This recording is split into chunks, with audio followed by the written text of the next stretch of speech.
পাকিস্তানের সহায়তায় সিআইএ আফগানিস্তানের সরকার বিরোধীদের দেয়া শুরু করে অস্ত্র সহায়তা।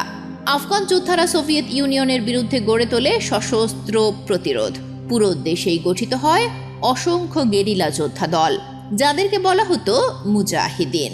সিআইএর কাছ থেকে প্রতি বছর মিলিয়ন মিলিয়ন ডলারের অস্ত্র সহায়তা পেয়ে মুজাহিদিনরা বীর দর্পে অবতীর্ণ হয় রণাঙ্গনে।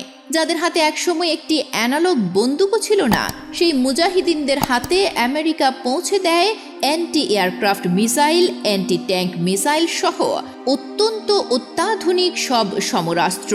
এছাড়াও দুর্গম পাহাড় বেষ্টিত আফগানিস্তানের ভূমিতে সোভিয়েত আর্মিরা যেন এক গোলক ধাঁধায় ফেঁসে যায়। 1986 সালে আফগানিস্তানের সরকার প্রধানের আসনে বসেন মোহাম্মদ নজিবুল্লাহ। এর পরের বছর তিনি পাকিস্তানের সাথে চুক্তি করেন যেন এক দেশ অপর দেশের বিরুদ্ধে কোনো বিষয়ে হস্তক্ষেপ না করে। এই চুক্তি নিশ্চয়তা প্রদান করে আমেরিকা ও সোভিয়েত ইউনিয়ন।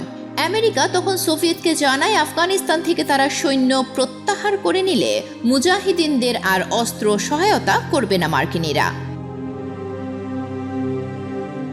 এদিকে নজিবুল্লাহ সরকার প্রধান হয়েই নতুন সংবিধান প্রণয়ন করেন। নিজের ক্ষমতা হ্রাস করে অন্যান্য রাজনৈতিক দলগুলোকেও অবাধে রাজনীতি করার সুযোগ করে দেন। পরিবর্তন করেন দেশের জাতীয় পতাকা। এর মাধ্যমে আফগানিস্তান একদলীয় রাজনীতি থেকে বেরিয়ে আসে। 1988 সালে নির্বাচন হয় নতুন সংবিধান অনুযায়ী। এরপর 1989 সালের ফেব্রুয়ারিতে সোভিয়েত ইউনিয়ন লজ্জার পরাজয় নিয়ে ত্যাগ করে আফগানিস্তান।